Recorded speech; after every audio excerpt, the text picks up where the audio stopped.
So a lot of times the framers, they build the garage section of the house after the fact. And for some reason, these particular framers, they do this all the time. They switch layout from that side of the house through the garage. So then when we come to side, this is what happens.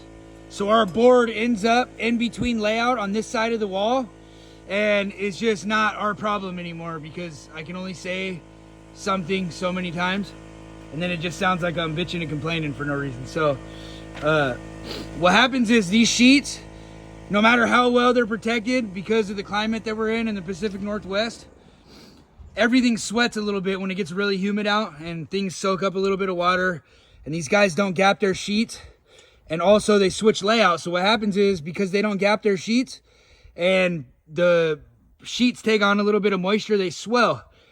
This is the zone that they buckle in. And they typically buckle out, but sometimes they buckle in. So they'll kind of pull the boards in or they'll push it out. And it can be aggressive. It could be up to 3/8 of an inch. And then what happens is, because I can't nail the end of these boards on layout, it's actually going to flex off of these ends of the boards, and then the boards are going to droop. We put extra nails is what we're doing. We just put massive extra nails in the end of the board. Other than that, I've already said something multiple times, so I'm just not going to say anything anymore. It is what it is. If people want to frame like bums, they can frame like bums.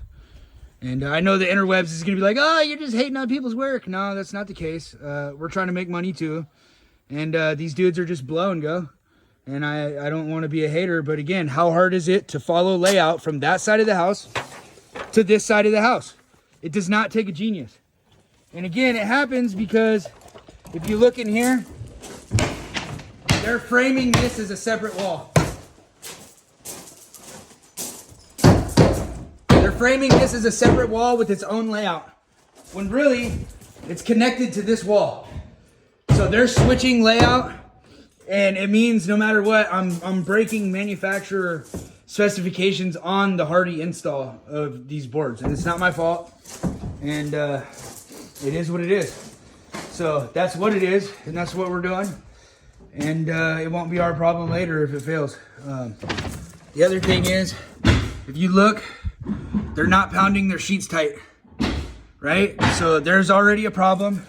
And then they don't crown their studs, so this wall is already wavy, and they don't gap their sheets, which means these sheets all buckle, which all end result is all going to be visible right here as you look down the wall. It's already going whoop, and it's not our fault, it's not our problem. Again, we have to make money too.